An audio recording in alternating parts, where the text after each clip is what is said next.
Hello, this is Victor.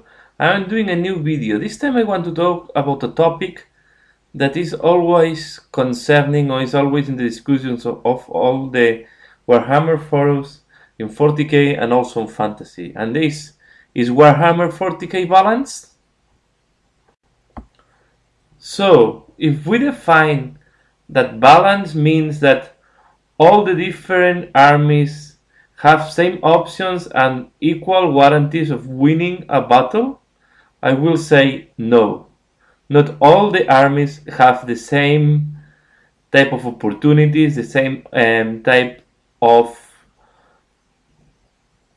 options. So not all the armies have the same flexibility. So armies that have more flexibility, have more ways to win, have better units, and I think almost nobody in 40k or in fantasy will discuss this point.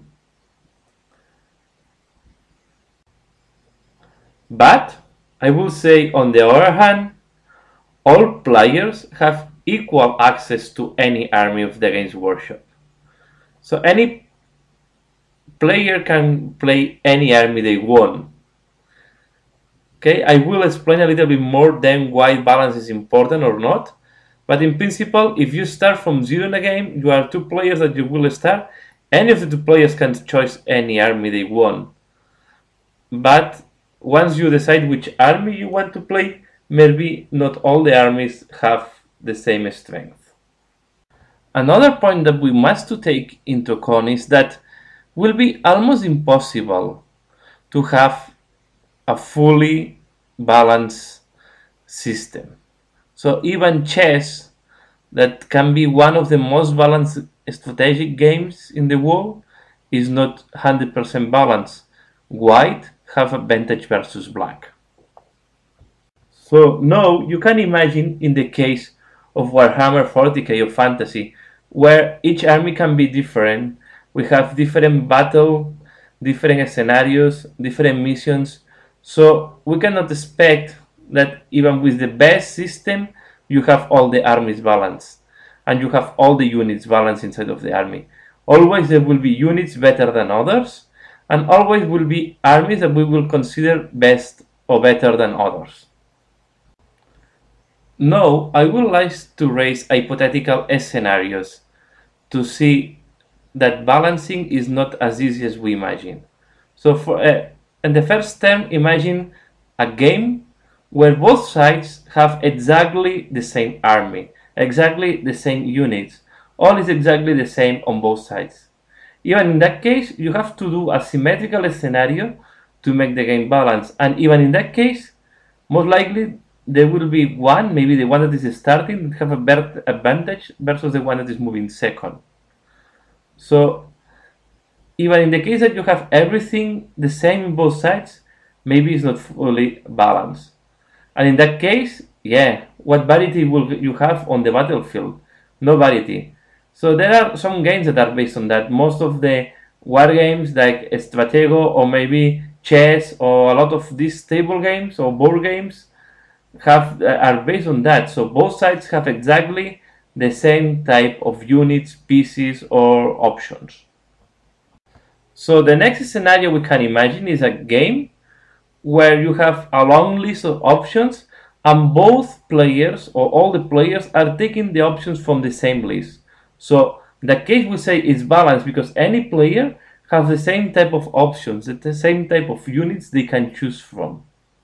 Okay, a game like that was using I used to play in the past was BattleTech. So everybody can choose the mechs from the same list. So you cannot complain if it's balanced or not. If you think one unit is not well balanced, you can take the other unit. So I will say in that case the game was pretty balanced, but then the choices can be quite repetitive. And at the end, what we want to look for is that in both sides we have different armies with different styles of game. So we go to the next step. This is a game where you have different armies or different factions or different teams where you can choose from. So you buy your game, then you have a book where you have I don't know, 10 options, and then from any of these 10 options, then you have the different units or different components that you can select for your team, army, or whatever. So in that case, I would say it's also very balanced. So because any player have the choice to select from what they want. So if you choose one team or one faction, it's because you decide to go for that. And in that case, I'm supposing that the game is not evolving over time. So a clear example of that will be Blood Bowl. Blood Bowl in the past, you used to buy the set of game, one ampliation of the game, and then that's all. You have all the teams there. So any player can play with any of the teams. You only have to have 12 miniatures or maybe a little bit more to have some reserves, and that's all. So if you were complaining that your team is not good enough, you always can play another team very easily. And now we pass to the next option that is more on Warhammer 40k or Warhammer Fantasy. That is, like in the previous one, you have different factions, different armies, but the game is changing over time because the producer of the game is changing the rules, is adding new armies, or is adding new units, or is adding new combinations to the game. So what happened here? That the status quo of army that can be considered very good one day, maybe after some time, this army is not as good as used to be. And the other point we have here is that, yeah, normally these are games where you have a lot of miniatures, and it's difficult to change when you select one faction. So over time, your army maybe is becoming a little bit obsolete. Some units are not as useful, and other units are appearing that are best or are better options than before.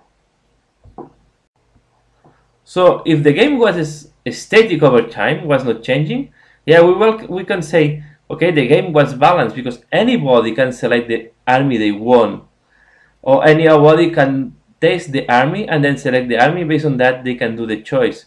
So everybody have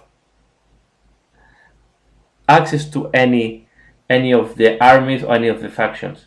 But when it's evolving, yeah, it's not that easy to change army, and I think this is why people is complaining more on balance between armies, because yeah, you have did some investment in some units, and then you realize that some of the units are not as good as they used to be.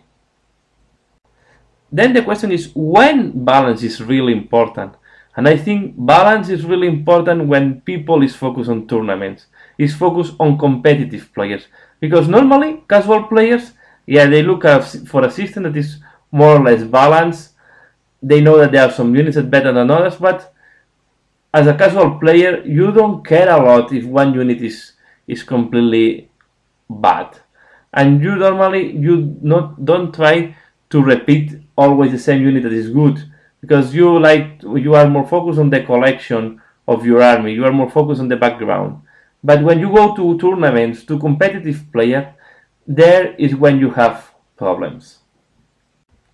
So in tournaments is where people is more on competitive gaming, is where people is more concerned about balance, because the first objective is to win the battle in a tournament. So you want to win the tournament. If you are a competitive player, your first objective is you want to win, and you want to have a fair game maybe.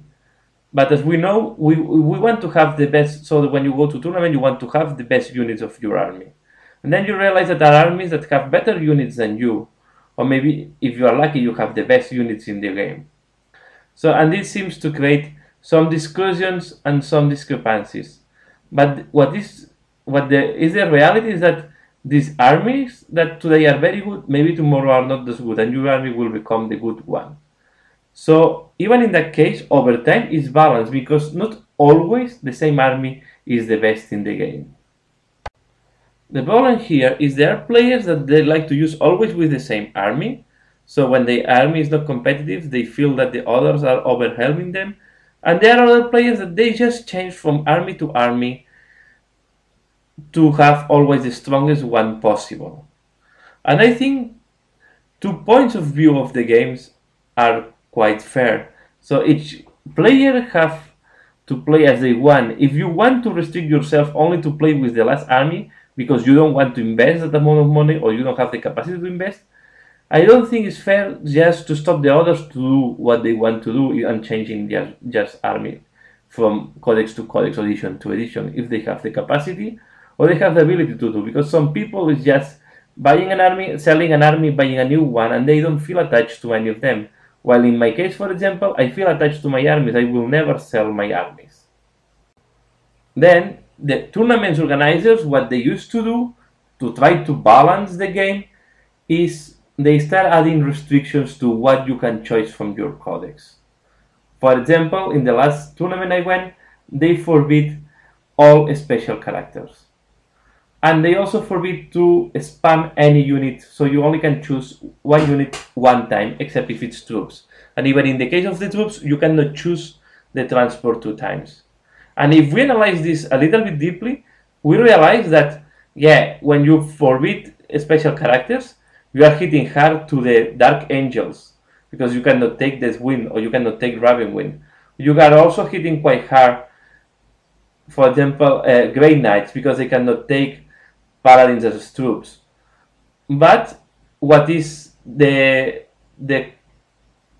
problem or the drawback for Tau, or what is the drawback for example, for Eldar? They don't normally need any of the special characters in the book to have a competitive army.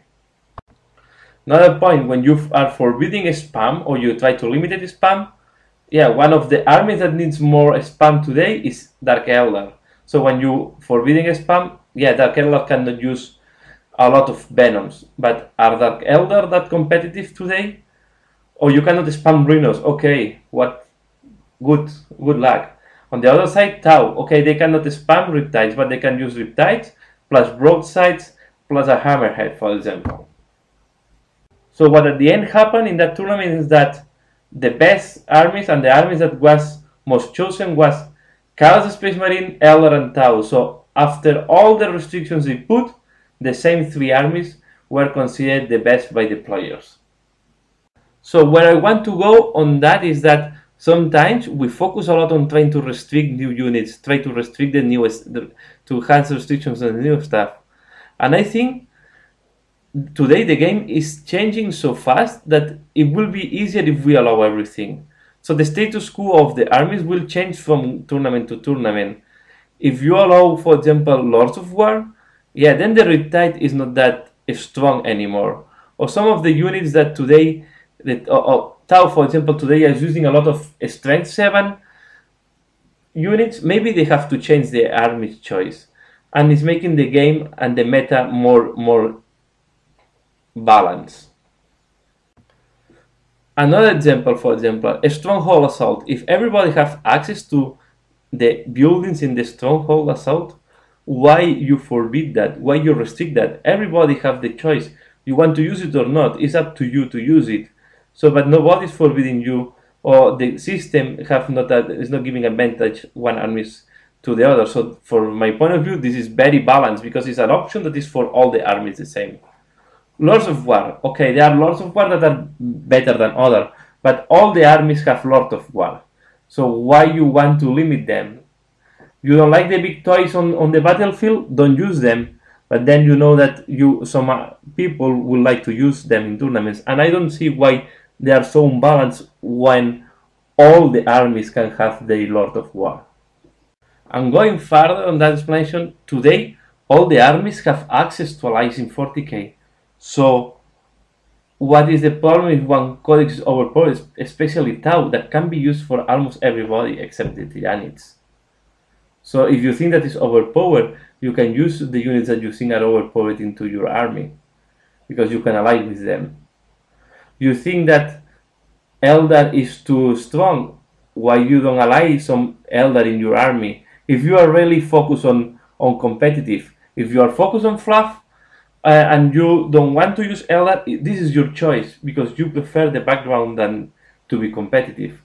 But it doesn't mean that other players have to follow the same type of principles that you follow when you do your army.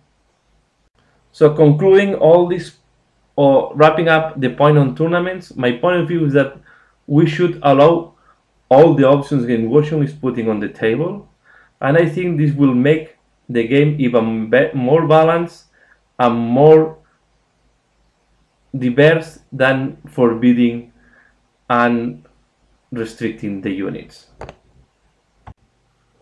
And now I want to finalize a little bit this opinion, giving a just overview of the business model.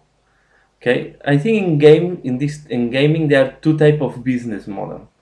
One is the one that you make a game, is a closed game, is not going to change. You put this in the market, and then it's sold. And then you have the next year or the next month you have to create a new game. So your business model is based on creating games, not on evolving games. On the other side, we have Games Workshop, for example. They are specialized in selling miniatures, and then they use a rule book and they use some rules to help and to boost the selling of the miniatures. But the main target is to sell miniatures.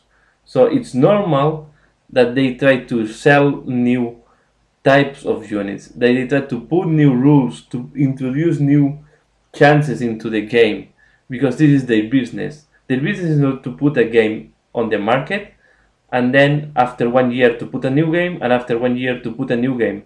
No, the business model is based in I have two big games and then I make them evolve and I use this to sell a lot of miniatures. So based on that, we can expect that first, Games Workshop will not stop to add units or to add new armies or to add the options or going further. So they will not stop in doing that, because this is how they can keep the machine running. This is how they can keep their business running. And we can also expect that some of the new units are better than the previous one, because they want to sell the new units. This is part of their business, and this is part of the game we decide to play. This is part of the hobby. So we have to assume that. We have to assume that they will put new models that maybe are better than the previous one and are changing the way we play, in order that you have to use them at least for a while. And then next will come another models, another rules that will change the way we play. So you have to assume that you need to evolve your army. You cannot have your army the same over time, because it will not work. There will be a moment that your army is not even competitive for casual games. So I recommend you to keep this in mind when you are in 40k of fantasy, and I think other games. The same what's happening with Magic, for example. It's a game that it will change over time. So you will never have the full collection, and I don't think your army will never be finished. If your army is finished, it's because they stop supporting your army, for example in Bretonians, and then you will start losing competitiveness versus other armies. Wrapping up and concluding on the opinion I want to give in that video. First, the armies in 40k and in fantasy, and I guess in most of the games, are not balanced. Not all the armies have the same strength and weakness than others, and not all the armies have the same type of choices and flexibility. Okay. We also have to assume that especially in 40k and fantasy, these armies will not be stationary over time, will not be the same over time. They will change, they will need to evolve, and you have to be open to that. The rules will change, some new codex will come, and this will change the way we play. So you have to be prepared to readapt your army to the new options that are coming to the game. And finally, Games Workshop, the model of Games Workshop is based on that. So you have to assume that if Games Workshop is doing well, they will not stop introducing new options, and they will try to drive us to buy more miniatures. If you don't want to do that, it's up to you. You can do what you want with your money. You can do what you want with the hobby, and you can agree with your friends that okay, we stop at that point, we don't evolve more the game, and we play what with what Games Workshop have delivered up to now. That's all for that video. I will love now to listen your opinion on that point. Please comment below. If you want, you can do a video to respond this one. But I think it's a topic that is in the mind of all the players, so I would love to know what is your point of view on what is playing here.